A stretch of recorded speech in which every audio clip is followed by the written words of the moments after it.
Bon, de toute façon, maintenant, ils n'ont pas le choix, que ce soit Bernardo Alves ou Laurent Goffinet. Il faut prendre les risques Voilà, là. Il y en c'est a ça. quand il y en a que Ils deux. sont que deux. Au pire, ils terminent deuxième. Donc je pense ils vont tout donner pour ce barrage.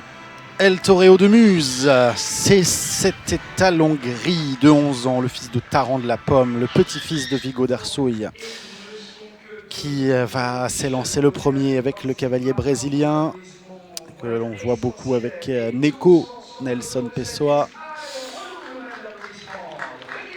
l'un des cavaliers de Philippe Gerda.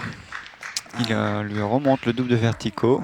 Oh bah oui, mais Oh, attention, il y a un peu de ça vent. souffle. Ouais, il y a du vent, il y a les pots de fleurs qui viennent de tomber au pied du cheval. Voilà, donc on va remettre les choses en place. Et là, on attend un peu. C'est Voilà. Grégory Baudot d'ailleurs qui va voir, voilà, qui dit. L'équipe de piste qui a fait un boulot fantastique depuis le début. Et ça reste à souligner, comme à chaque fois d'ailleurs, il faut le dire, les équipes de piste qui sont là du matin au soir et tard le soir, parce qu'il faut mettre les pistes pour le lendemain.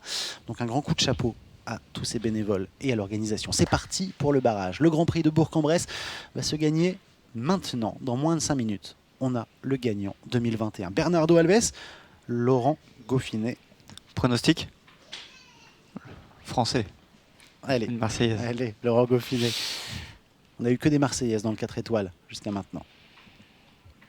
On démarre donc sur le numéro 1. Grande galopade pour aller chercher ce numéro 15 qui est l'Auxerre numéro 3 à l'envers. On traverse la carrière de double de verticaux. Donc maintenant, cheval qui saute très bien, hein, qui a très bien sauté aussi tout à l'heure en première manche. Le 11. L'Auxerre de la Tuilière. Le 12.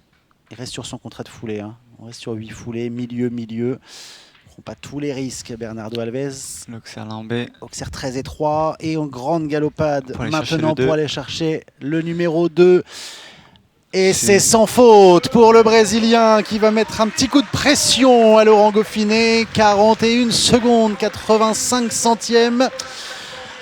Super cheval. Hein. Il a fait un grand prix tout à l'heure superbe. Et puis là, il répète vraiment un cheval qui va être intéressant à suivre. Je pense qu'il est dans la tête de Philippe Gerda pour les Coupes des Nations. Et pourquoi pas pour aller du côté du Japon cet été. Bernardo Alves, pour l'instant, en tête. 41 secondes 85. Et bien voilà, Laurent Goffinet le sait. Il doit aller plus vite et surtout il ne doit pas faire tomber la moindre barre avec Atome des Étis.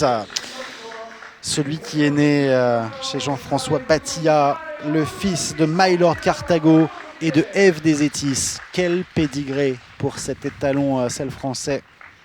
Un grand étalon en père, une super jument comme mère. Ève des Étis, hein, je vous rappelle, c'était une fille de Kidam de Revel. Montée par Hubert Brody. Et encore une fois, comme on le disait tout à l'heure avec Charlotte McCauley, on pense bien sûr, et encore plus quand on est dans cette région, à Hubert Bourdi. Allez, Laurent Goffinet, c'est maintenant qu'il faut sortir le grand jeu. Cavalier rapide, cheval rapide. Le temps à battre, 41, je pense 85. Ça part déjà avec un galop un peu plus soutenu sur le numéro 1.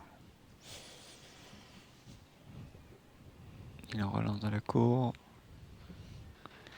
L'Auxerre. Ah, super, il saute très bien là. Allez, attention à ce double de verticaux qui est peut-être le juge de paix de ce barrage.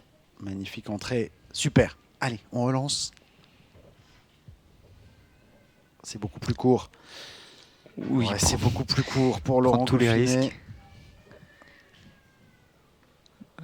Oh, elle est tombée le postérieur qui reste sur ce vertical. Et donc, eh bien, Laurent Goffinet qui va quand même aller évidemment jusqu'au bout de ce barrage et qui va terminer à la deuxième place de ce Grand Prix de Bourg-en-Bresse. La victoire sera brésilienne avec celle de Bernardo Alves.